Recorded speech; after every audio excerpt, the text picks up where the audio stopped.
ओम नमः शिवाय। प्रत्येक माह में जिस तरह 2 एकादशी होती हैं, उसी तरह 2 प्रदोष भी होते हैं। त्रयोदशी अर्थात 13 को प्रदोष कहते हैं।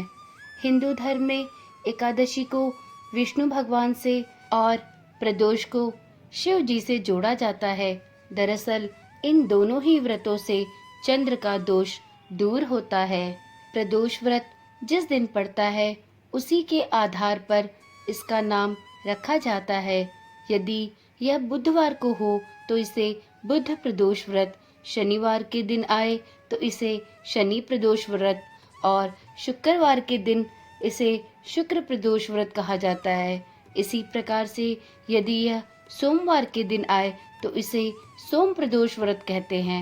इस दिन महिलाएं अखंड सौभाग्य की प्राप्ति के लिए व्रत रखती हैं और पूजा के बाद व्रत कथा पढ़ती हैं, तभी व्रत संपन्न माना जाता है। सोम प्रदोष व्रत का सभी प्रदोष व्रत में अधिक महत्व बताया जाता है। धार्मिक मान्यताओं के अनुसार प्रत्येक माह की त्रयोदशी तिथि में सायंकाल को प्रदोष काल में प्रदोष व्रत का पूजन किया जाता है। मान्यता है कि प्रदोष के समय महादेव कैलाश पर्वत के रजत भवन में नृत्य करते हैं और देवता उनके गुणों की स्तुति करते हैं।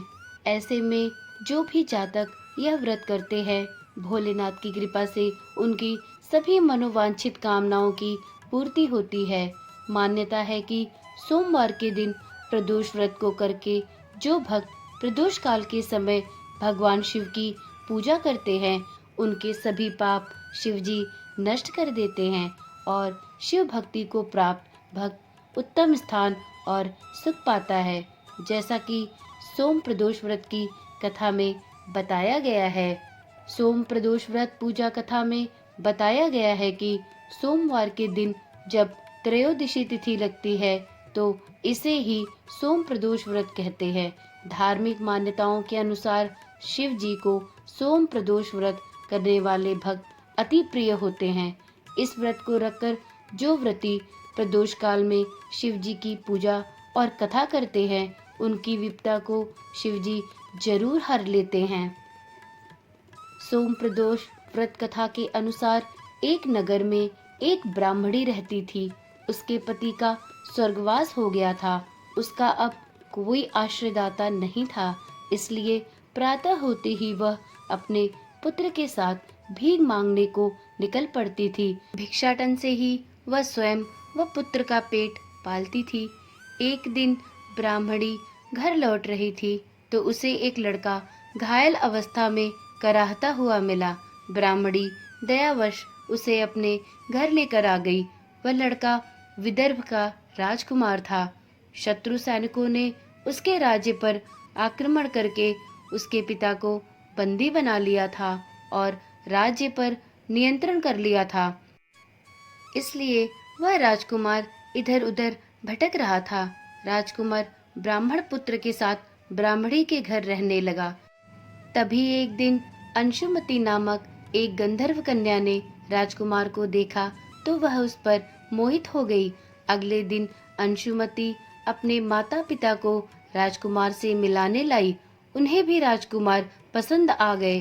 कुछ दिनों बाद अंशुमति के माता पिता को शंकर भगवान ने स्वप्न में आदेश दिया कि राजकुमार और अंशुमति का विवाह कर दिया जाए।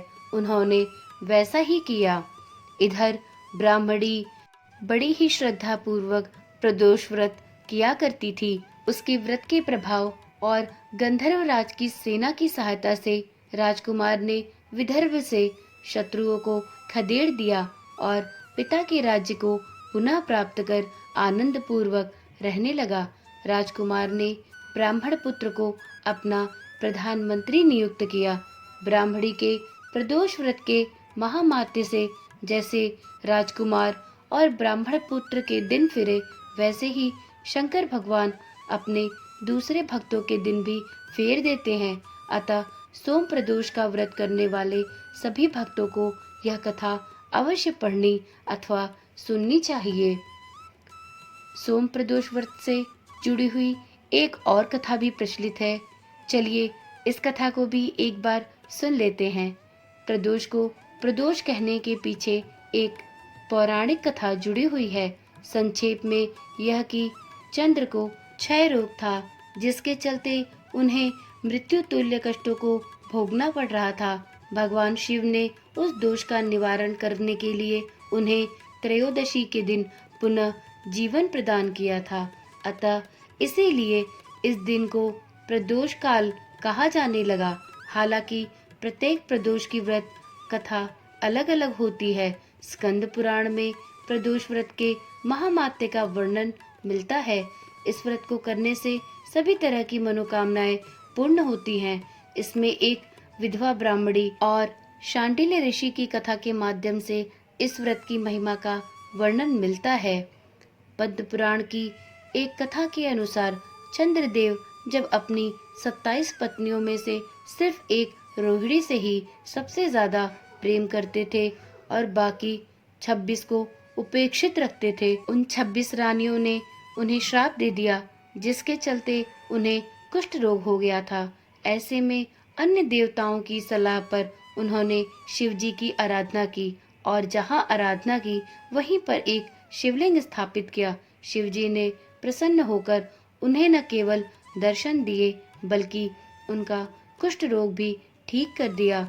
चंद्रदेव का एक नाम सोम भी है। उन्होंने भगवान शिव को ही अपना नाथ स्वामी मानकर यहाँ तपस्या की थी, इसलिए इस स्थान का नाम सोमनाथ हो गया। सोम प्रदोष के अत्यंत महत्व हैं। सोम प्रदोष के दिन भोलेनाथ के अभिषेक और रुद्राभिषेक तथा श्रृंगार का विशेष महत्व होता है। इस दिन सच्चे मन से भोलेनाथ की पूजा करने से मनोवांछित फल की प्राप्ति होती है। लड़का या लड़की की शादी विवाह की अड़चनें दूर होती हैं। संतान की इच्छा रखने वाले लोगों को इस दिन पंचद्रव्य से महादेव का अभिषेक करना चाहिए। वहीं ऐसे जातक जिन्हें लक्ष्मी प्राप्ति और करियर में सफलता की कामना हो, उन्हें दूध से अभिषेक करने के बाद शिवलिंग पर फूलों की माला अर्पित करनी चाहिए। मान्यता है कि ऐसा करने से भोलेनाथ अत्यंत प्रसन्न होते हैं और मनचाहा वरदान देते हैं। अतः प्रदोष व्रत जब भी करें तब प्रदोष व्रत की कथा अवश्य पढ़नी या सुननी चाहिए। इससे भगवान शिव का पूरा आशीर्वाद प्राप्त होता है। उम्मीद है इस वीडियो में बताई गई जानकारी आपके लिए ज्ञानवर्धक रही होगी। कृपया करके इस चैनल को सब्सक्राइब करें, जिससे कि आपको आने वाली इसी प्रकार की वीडियोस निरंतर मिलती रहे। और नीचे कमेंट में ओम नमः शिवाय लिखना ना भूलें। धन्यवाद।